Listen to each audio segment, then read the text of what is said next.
Oops, never mind. Subtract that. You have to option click it.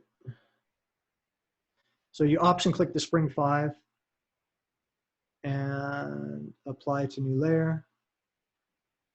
Now I go back into my layers. Spring 5 as a layer. It's applying it to the entire image.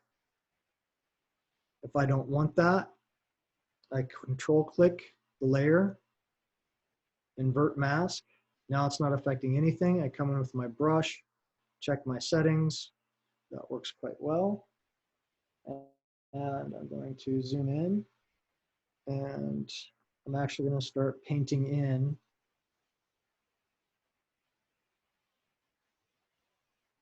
that style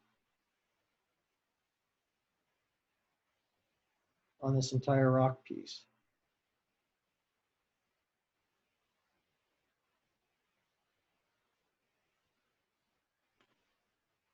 I find it helpful to view it in mask form as well as viewing it in grayscale. That's it, redraws. Because if you come in and look at it grayscale, if you outline it, if you trace what you're wanting to do,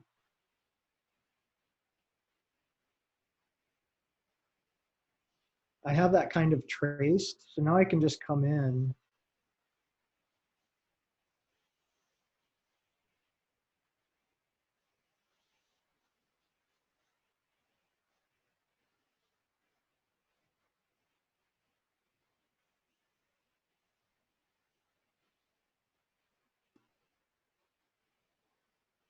and now we can see with that on and off. And again, if I find it to be too strong, I can just pull back the opacity of that effect. So now if we actually want to take a peek at this,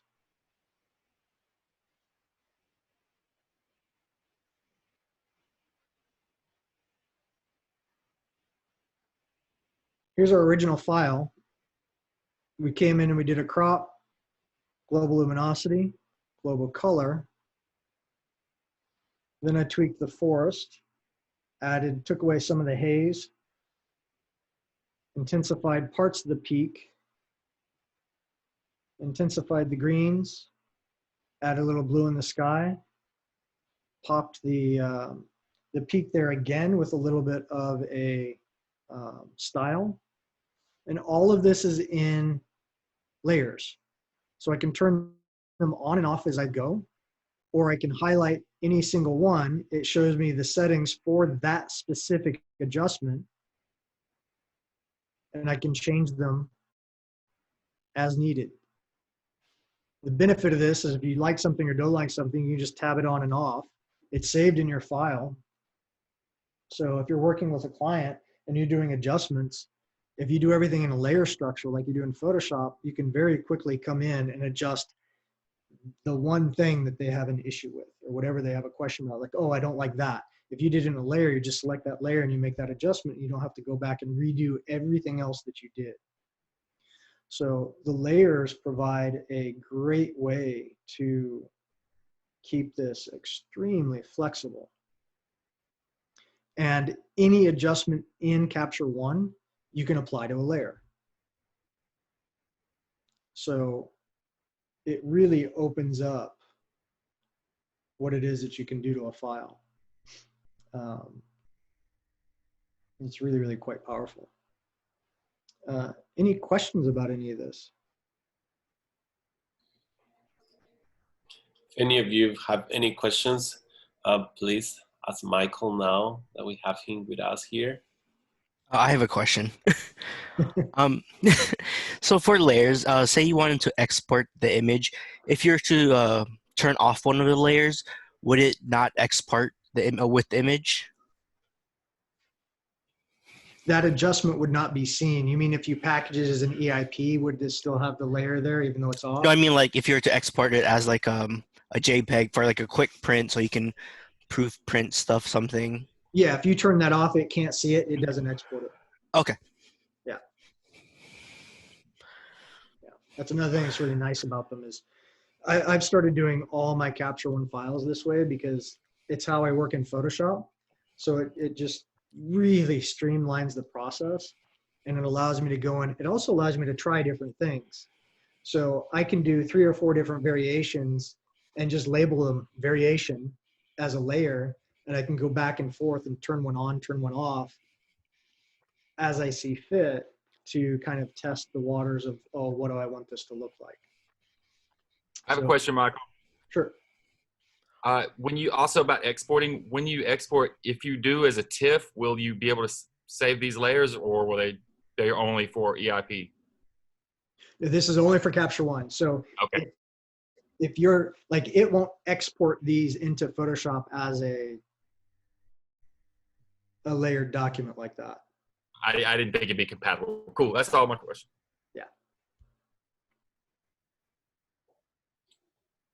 Cool. Yeah, it's a lot of fun to play around with layers. It's one thing that Lightroom has never had, or probably will never have. And this allows you so much flexibility in your file creation. It's really quite amazing. And if you guys aren't playing with styles yet, you should really start taking a look at them, because for color grading, it's amazing. And to be able to do your color grades in a layer allows you to brush in different color grades from different styles wherever it is that you want them, which is really kind of cool. I know that Capture One's having a huge sale on all their styles right now. Their master pack, which was $650, is $149, and it comes with, what is it, 2,000? No, is it two? No, it's not 2,000. 220 styles or something like that. It's kind of crazy.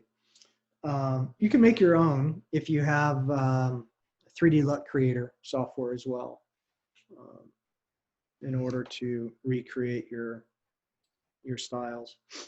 And then obviously if you have certain cameras, you can play around with the base characteristics.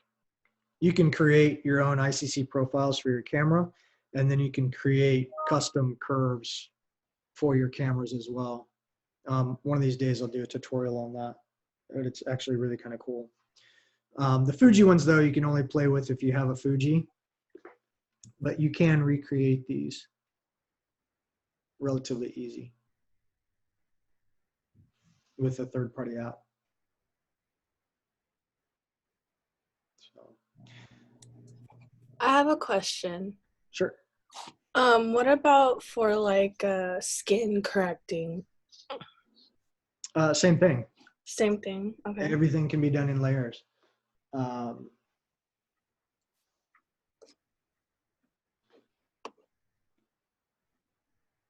So if you wanted to essentially apply anything in a layer here, it's the same thing. Here the background's done in a layer, but if you wanted to brush on skin, like let's say we look at some styles here.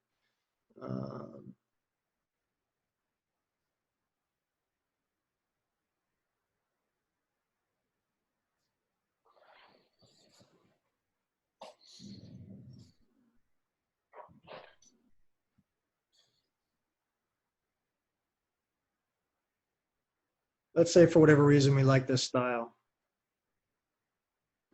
If I come in and control click that style, I can apply to new layer. Oops. Come over to my layers palette. Here it is as a style. Let's say I don't want it on the background, I only want it on the face. Invert the mask. And then I can come in with my brush and I can just start painting that in.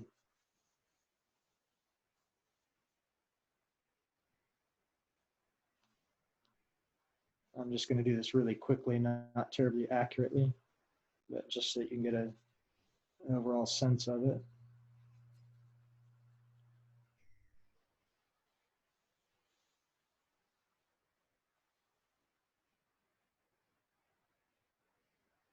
and it's thinking, it's catching up.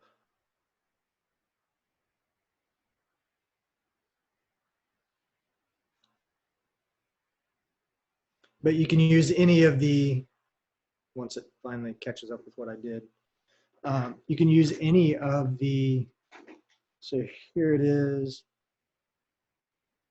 without it and with it. But under the advanced editor or the skin tone editor, you can easily come in and on any of these, basic, advanced, or skin tone, once you sample something and start playing with it, if you hit these 3 dots, you can create a masked layer from selection. So anything that you're doing color-wise on skin, you can create a mask for that, and it's its own layer. And that gives you a lot of flexibility when you're retouching or you're doing any type of work on skin tones. So, yeah. Oh, cool. Thank you. No problem. So last class, Randy was asking about the spot remover on the skin. Ugh. Capture One, much like the Lightroom, really does not get retouching yet. I'll be honest, I do all retouching in Photoshop. I don't, unless it's a sensor spot, I won't mess with it in RAW just because Photoshop is so much more accurate and so much more flexible in retouching than any of the RAW processors. Capture One's retouching, I think, is still very much in its infancy. I'm hoping they fix that soon. But yeah, right now it's pretty abysmal. We also have a question from Grace on regarding the workflow from Capture One to Photoshop back and forth. How do you recommend us that? When you take something from Capture One into Photoshop, it's basically round tripping it just like Lightroom. The way that I do my workflows in Capture One, once I'm done with absolutely everything, I'm just going to come up to my settings and I'm going to output. Typically, I do everything as a 16-bit TIFF, Adobe 1998. And then I just save my files out and I'll take them into Photoshop. Very rarely will I ever round trip something from here to there. If that helps at all. If you do it, you will lose the layers, obviously, from. Correct. Yeah.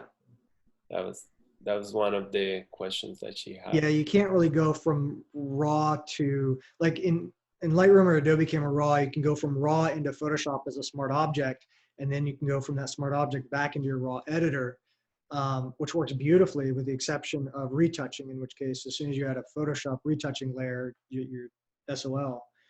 With Capture One, you're taking this from here to Photoshop. It has no way to get back into the raw editor of Capture One. You're basically applying the raw edits to a TIFF at that point rather than to the original raw file.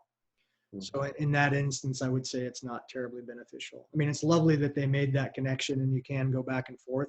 For asset management within a session, it's great. But for actual practicality of manipulating files, not so much. So in the case that you need to save the EIP file, so then you will be doing all of your layers in Capture One, save that EIP file in case you need to go back. But then if you want to manipulate it in Photoshop, then you will export it in TIFF. And then from there, continue working with Photoshop. It's baked in, yeah. At that point, all your layers are baked into the Photoshop file, and then you just go forward from there. Okay. Yeah, so then if you will need to deliver your client an EIP file, it will have to be without any work you did on Photoshop from that point. Correct. And then you will be delivering an EIP file plus a TIFF with everything it has done in Photoshop separately. Yeah. Okay, good. Yeah. Yeah, we have been working with EIP files, but sometimes when they go on Photoshop, then at the time of turning in the EIP, then they can go back. So then they need to understand that it's separate. We're separate. Good. Yeah, no, Capture One 20 has a lot of nice new nice features in it. It works really well. I haven't had any issues with the brand new. It's 20 point something 4 now. And it definitely is a nice piece of software. There's so much to this application. Yeah, super powerful. Yeah, and for all of those of you that are interested in keep learning more Capture One, Michael, since it designed a class, 15 weeks, we are in the process to see if it's gonna be running in the summer or in the fall, but keep an eye on that because it will be an amazing class for all of you to take. Yeah, it'll be 15 weeks of just Capture One processing, which will be a lot of fun. There's so much to this application. You can easily do 15 weeks of content and still not cover everything in here. So that will be hopefully in the summer, but if not the summer, the fall for sure. And we'll cover everything from sessions versus catalogs and workflow, edits, layers, style creation, whole bunch of fun stuff for that. And then right now, if you're wanting to buy Capture One, Capture One's having a 25% off their full price for Capture One Pro 20. Or you can do the student, which is like $7 a month. But if you want to buy it outright, they are having a 25% off sale right now, I saw. And their YouTube channel, if you haven't checked it out, is absolutely phenomenal. Yeah, those webinars are really amazing if you really want to jump into learning deeply. Those webinars, and you can join them live too and ask them questions live, which is very beneficial as well. Yeah. They have one from one of our former students. Pratik? Yeah. No? Oh, yeah. Oh, not Pratik. I forget her name. She's out of New York. She graduated maybe Oh, I think I know. 4 years ago. Yeah, forgetting her name. Yeah, I don't remember off the top of my head. Pretty impressive stuff. While she was still a grad student, she got the gig to rephotograph everything for the UC systems, which was a huge contract. So, yeah. If you don't have any other questions, yeah, I would recommend just getting in there and playing around with it. One thing I would say is make sure that you're good about naming your layers. Otherwise, you'll have like 10 layers that just say 1, 2, 3, 4, 5, and you have no idea what they are. So organizational skills in here they go a long way. Because oftentimes you'll step away from the file, you'll come back and be like, okay, what does that do? Which is kind of annoying. A couple of things that I didn't show is they also have linear gradients and radial gradients. So you can also play with linear and radial gradients inside this, and you can control those pretty well, as well as the brush. So, and the Luma range masking works so well.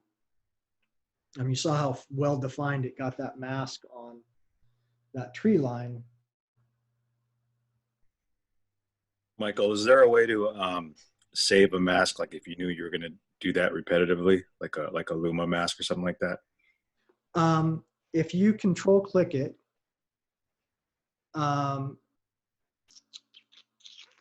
there is a way to copy the mask right here.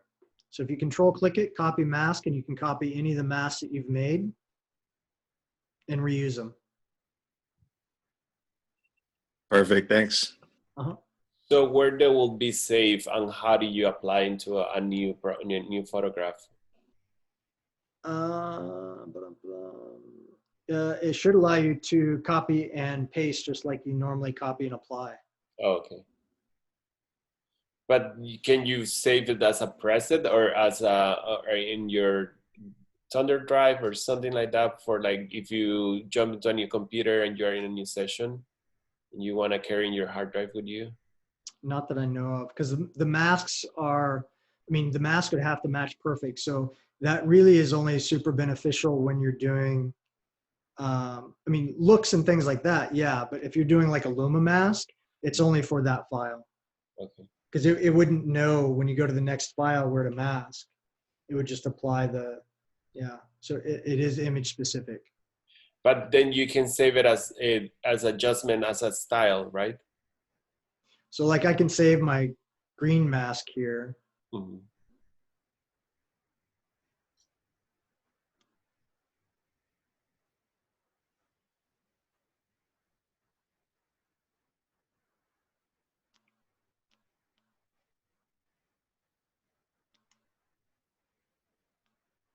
So I'm highlighted on layer 2.